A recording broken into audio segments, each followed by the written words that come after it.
Don't just tell us that this research is important because it's going to help solve X problem or Y problem or Z problem for this community, this species or whatever. You have to then take the knowledge and give it to those people. So make that part of the process. The small things can add up and change things in ways we don't necessarily expect. Hello there, I'm Sarah McCluskey and this is Research Adjacent. Each episode, I talk to amazing research-adjacent professionals about what they do and why it makes a difference. Keep listening to find out why we think the research-adjacent space is where the real magic happens. Hello, it's Sarah here, and for this episode I'm joined by Sam Andrews. Sam is a marine science writer and research consultant and also founder of the media agency Ocean Oculus. Sam studied marine biology as she wanted to do something tangible to help protect the planet. She started a blog on the side while studying, and that took off in a way that her PhD research never did.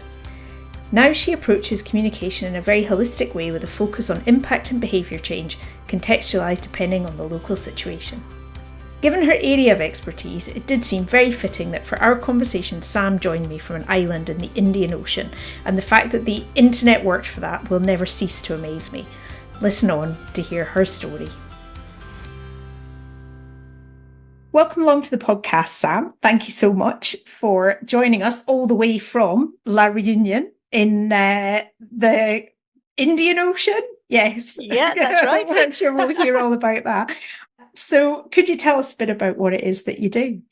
Right. So I don't really have one job title because I do quite a few things. So basically, I'm a freelancer and I do freelance marine science writing. I do, for want of a better word, freelance research consulting. I also run something called Ocean Opportunities, which is really offering kind of like different opportunities for people who are trying to work in the marine STEM environment. So it's about like a job listing and a bit of kind of like support for people looking to make their way through that journey. And most recently, I'm very excited about this, I have just started an ocean-focused communications agency. Goodness me, that is like a lot of stuff going on. Yeah, I can certainly empathise with using the term research consultant for want of a better word. But certainly everything you do then is all very much focused on the ocean and communications and storytelling and things to the ocean. Yeah.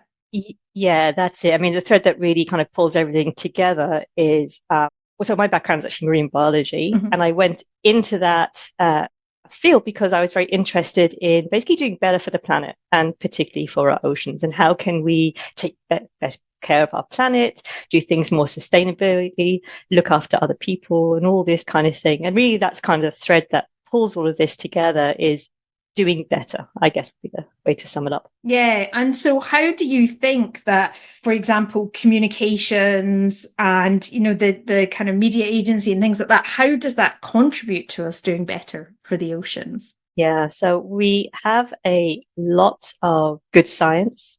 We have a lot of other types of knowledge out there, but we're maybe not always using it to the best possible effect. And there's multiple reasons for that.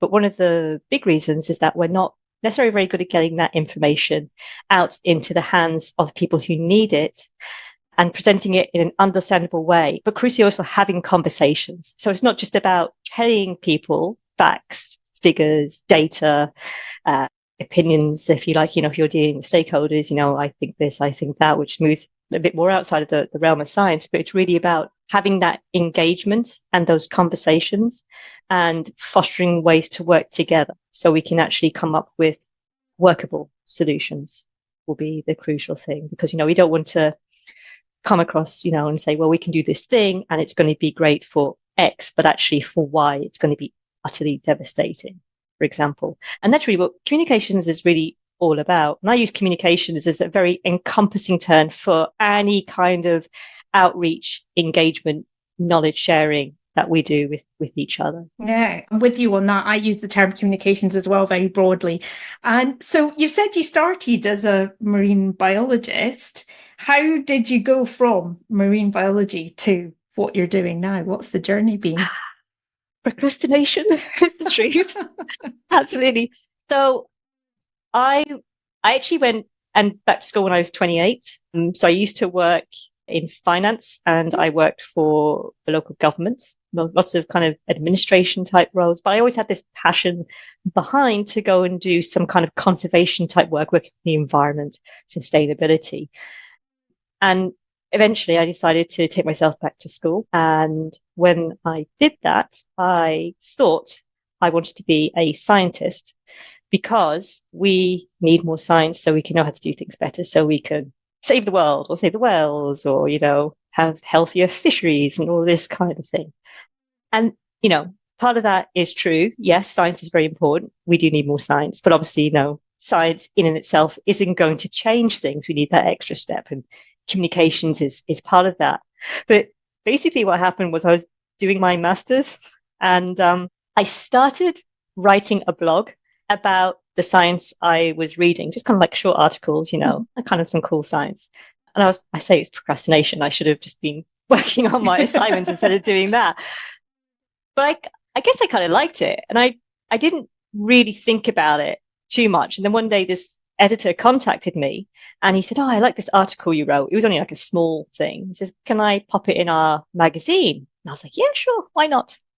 So he did. He sent me a photo of it in the print and it was all lovely. And then a few months later, he contacted me again and said, "If I give you some money, would you write us an article?" And I don't know why. I didn't think that was a possible thing to do before he said that.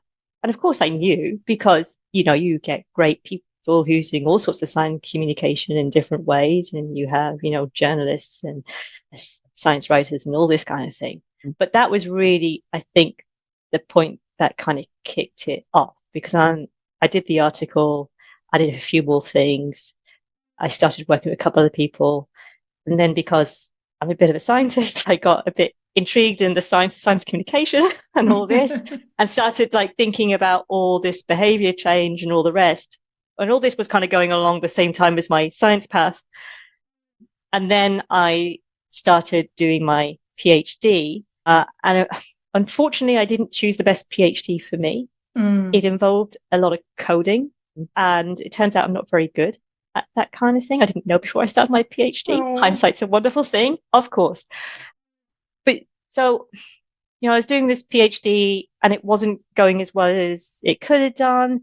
I was still getting really into the communication side. I knew I wasn't going to be competitive to work in research, but did I really want to work in research anymore? I wasn't entirely sure. And then we had a few lifestyle changes. And in the end, I was like, well, you know what?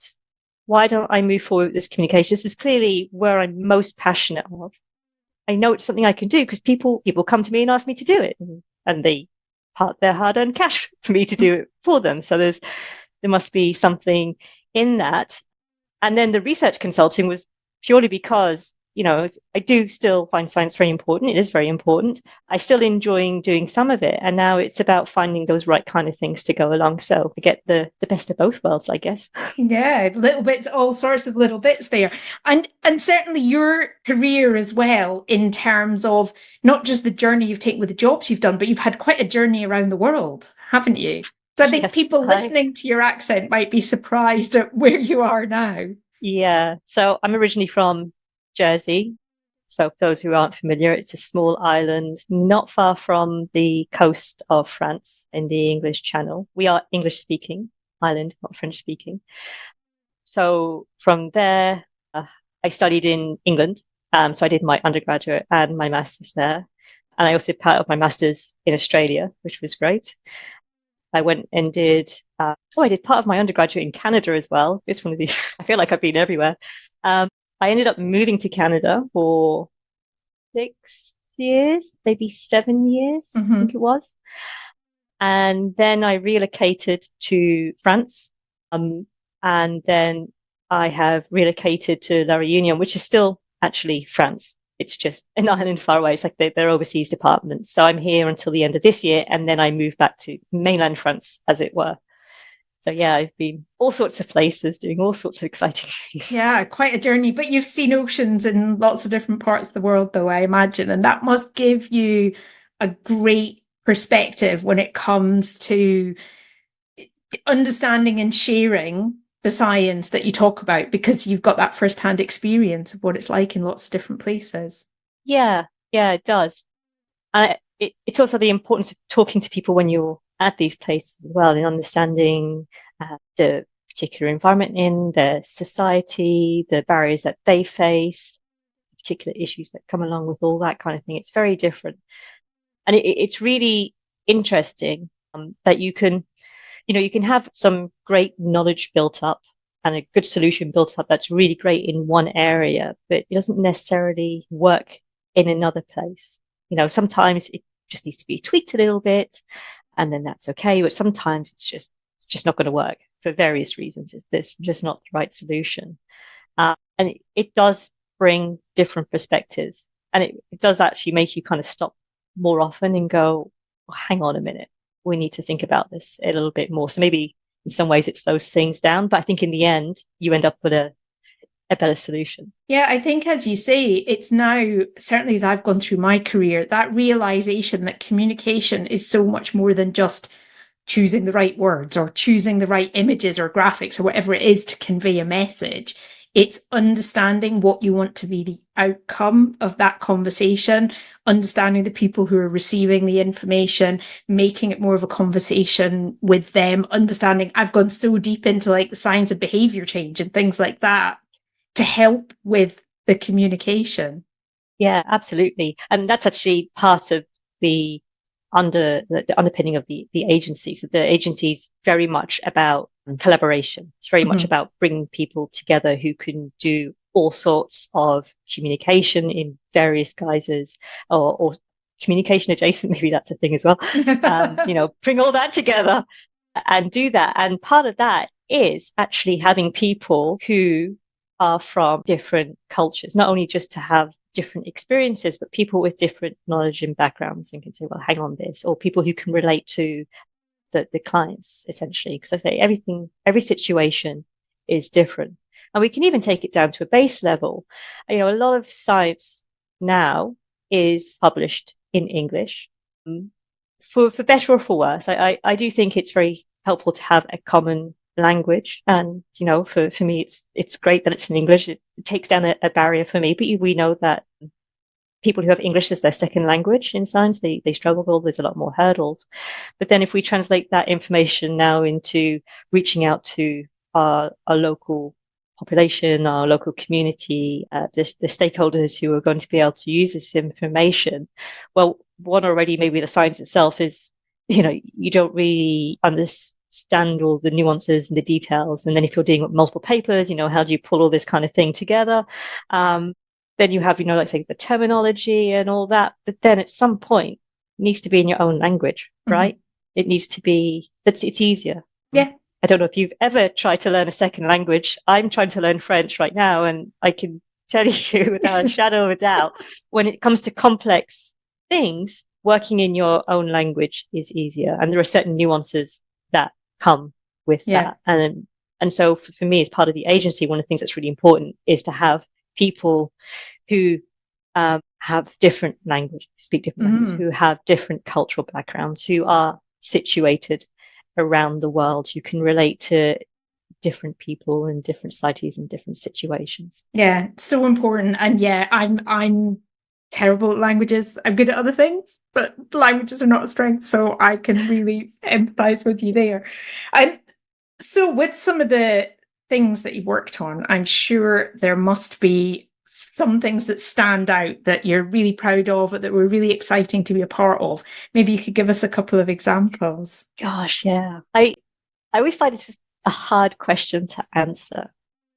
I guess some of it is a bit of self-doubt, a bit of, kind of not sure, is it really worth it or not? And then when you start dealing with things related to sustainability and conservation, you say, well, we're still doing these big bad things. That hasn't changed. Maybe I haven't made a difference. But I guess for me, a lot of the things that I feel most proud of is when I've actually supported other people in one way or another. So just talk about Ocean Opportunities for a moment, and in its current form, and I'm hoping to expand on this. It's basically a listing of like jobs and postdocs and PhDs and then conferences and funding, anything ocean STEM related. And then me offering some support and say, I want to build some stuff around that to make it a much more supportive system for people. But with the consultations, people will contact me because they're either unsure about where they want to go or they're often struggling to figure out where they want to go or they're stuck. And it's not that I portray myself as somebody who is a careers coach or a business coach or anything like that. I make it very clear I'm not. It's kind of lending an ear and, kind of working through stuff and someone independent to talk to. But, sometimes you talk to people and they are really struggling for various reasons. Sometimes they're struggling with the state of the world. Why are things so terrible? Maybe they're struggling with their studies. Maybe they've got all of this wonderful education and they're trying to find a job that's going to make a difference. But of course, those jobs, or jobs that pay, should I say, jobs that pay enough to support you, not necessarily readily available as we like.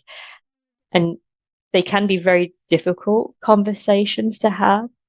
But, when you have those conversations and then they'll contact you again, 3 months, 5 months, 10 months down the line and just say, hey, this is what I'm doing now, or this is what I tried. And, sometimes they're just like way ahead. They're achieving their dreams. They're doing what they wanted to do. Sometimes they've taken a completely different path and they're super excited to go on this new journey. And sometimes it's just a small change, but that knowing that maybe in some small way that conversation and then presenting all of those options to them in a place that they can find has maybe contributed to them succeeding in what they want to do, to going on their journey.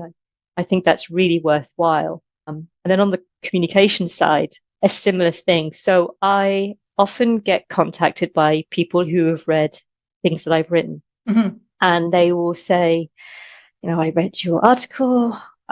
I'm wondering if I could ask you some advice about a subject. And sometimes it's something that, I know quite a bit about, so I can talk about it. And sometimes it's not.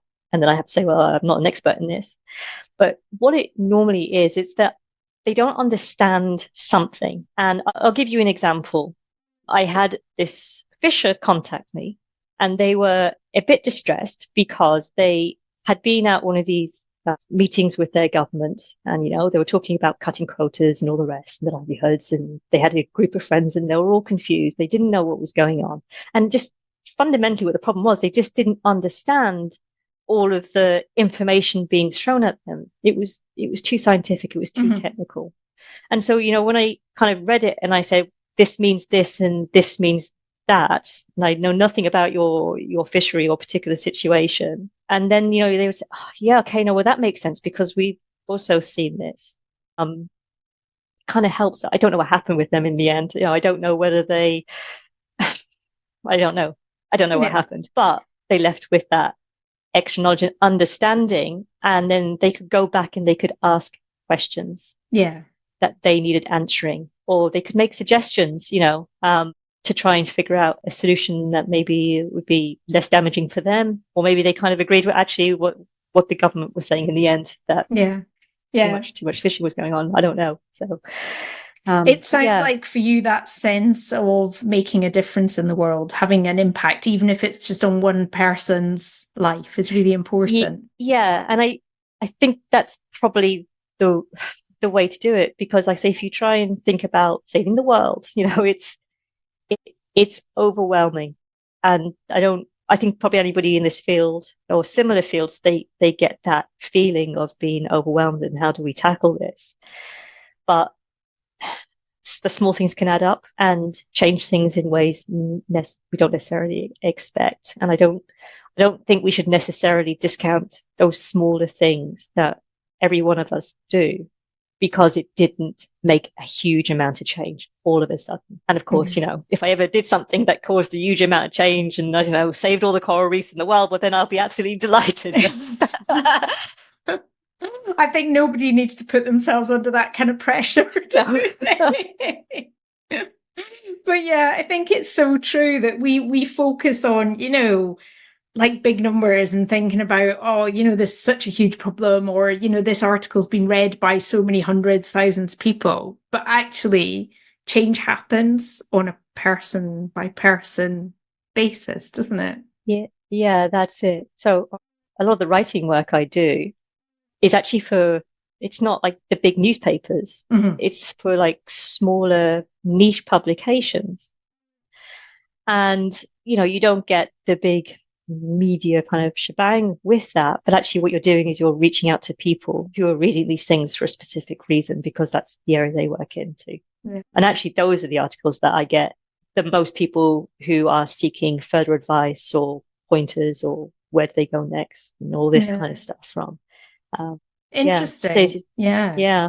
Yeah. So people don't always need to aim for these, front page news stories if they find the audience that are really interested in what they've got to say. So thinking then about your career, I think you've touched on some of the challenges you faced, but are there any things that really stand out as big hurdles as you've gone through your career? Yeah. Oh gosh. Yeah. So I mentioned the PhD was difficult with the coding. But I think the impact of that, I didn't really realize it at the time, was that it did actually have quite an impact on my self-esteem, Mm-hmm. my self-belief, imposter syndrome, all of these kind of things. And that actually lingered for quite a long time afterwards. And that was a challenge when I started setting up. I say set up, I started actually working as a freelancer whilst doing my studies. But when I went full time, I didn't actually realize maybe how I think damaging is the right word. Like I wasn't completely devastated, but I guess it was a bit damaging in that way. So, that was a challenge and it still comes now and again. Am I doing the right thing? Can I do the right thing? Am I going to let people down? Everyone else is better. All these kind of things. But I like to think that I said a strong and independent woman, or maybe I'm just stubborn. I don't know. One of the two. That's been a challenge. The constant moving around, especially when trying to set up a business, obviously it's been an interesting challenge as well. The way I'm setting up the businesses, I don't have a lot of money. Mm-hmm. So I discovered the other day, apparently my approach to business setup is called bootstrapping, which basically means you throw your own money at it and then you basically get the business to make the money before you spend it. So it's a bit of a slower approach to doing a business than saying going out and getting loans and investors and all the rest. But it does reduce that financial risk, as it were. And I guess then on that note as well, like how do you set up a business? I worked in government before, I worked in administration before, I've got a bit of a head for it. But then I spent 12 years in education, bringing myself up. And at no point did I learn anything to do with business. So navigating that space has been tricky, but also very interesting as well. And I guess the thing, there are challenges. We're all going to face challenges that are all going to be different, but there are ways around many of these things.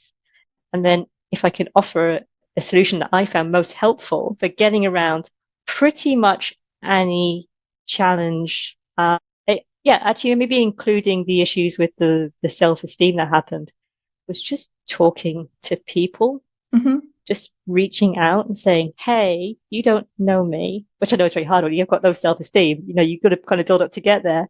But, you don't know me, but I really like what you do. I'd really like to learn more about it. Can we have a chat? And then just bouncing ideas off people and chatting. That's been invaluable. Yeah. So many insights. I would definitely 100% recommend that to anyone, whatever their challenge is. Reach out and talk to people. Most people are helpful. They're friendly. Yes. Yeah, great advice. And I think it's one of the things that all of us feel, particularly when you have got these thoughts in your head of, am I doing the right thing? Do I know enough? All that sort of stuff. It can be really hard. But if you lean into that curiosity and just approach and think, what can I learn from this conversation? Yeah. Make it about them, not about you. Yeah. Yeah. Yeah. Excellent. So a final question for you, which is, if you had a magic wand, what would you change about the world that you work in? I mean, solving climate change, obviously, but maybe solving climate change, looking after oceans better, there's pollution, solving poverty, removing structural barriers. Let's start smaller. Let's start a little bit smaller. Okay. I have many ideas for many things. I'm going to stay on the communications side. And I think, in fact, I'm going to talk specifically about science communication or research communication. When researchers apply for large funding together through wherever country they're in, they apply to these large funding pots and they come together and they've got, great science project or projects all kind of like fitting together. They apply for their funding. And more often than not, you see something in there that talks about the importance of communicating your findings. And you have to write something about that in there. And you go, that's great. And then actually, if you look at what they're writing, it's like, well, we're going to publish X amount of journal papers. We'll present at conferences. We might have a social media channel. And then we'll occasionally put a post about this now and again. All that stuff is important for reaching out to people in your field. And maybe, it's adjacent to your field kind of slightly, but you're really reaching out to people with those expertise. It's dissemination. It's not communication, put it bluntly. There's not as much kind of like outreach engagement type work. And I guess what I would like to see is researchers coming together and reaching out to, people like myself, not necessarily to whoever, reach out and say, hey, we've got this really neat project. We want to have some communications in there. And I'm sure other people will help you write that bid and put that in there and work it right at the beginning. So the funding's there so that you end up with a good kind of like strategy that makes sure that you reach out to the people who you really want to have that information. Don't just tell us that this research is important because it's going to help solve X problem or Y problem or Z problem for this community, this species or whatever. You have to then take the knowledge and give it to those people. So make that part of the process.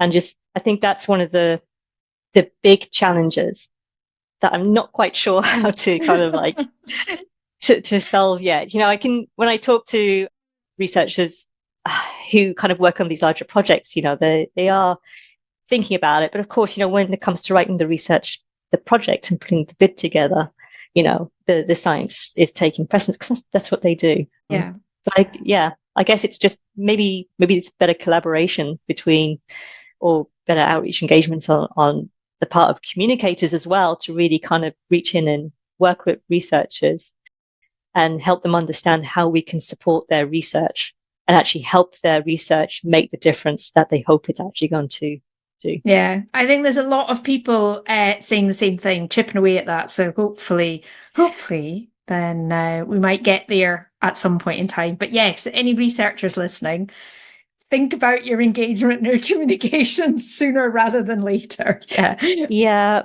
Sooner the better. The better. Yeah. Fantastic. Oh, well, I think that is a great place to finish. So we'll get all the links and things and put them in the show notes. But for anybody listening who would like to connect with you, what are the best places to find you? So I am on LinkedIn and you can find me under Sam Andrews. If you're interested in the communications agency, it's oceanoculus.com. I have a separate website for the science writing. It's just called marinesciencewriter.com. You can also find me on Twitter under Ocean Oculus, Blue Sky, Ocean Oculus, Mastodon, Ocean Oculus. There's a theme here going on. Any of those channels, for whatever reason, absolutely perfect to reach out to me too. Fantastic. Oh, well, it just remains to say thank you so much for taking the time to come and have a chat and tell us all about your career. Thank you. Thank you.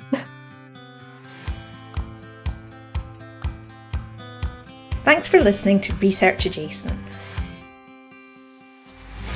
If you're listening in a podcast app, please check you're subscribed and then use the links in the episode description to find full show notes and to follow the podcast on LinkedIn or Instagram. You can also find all the links and other episodes at www.researchadjacent.com. Research Adjacent is presented and produced by Sarah McCluskey and the theme music is by Lemon Music Studios on Pixabay. And you, yes you, get a big gold star for listening right to the end. See you next time.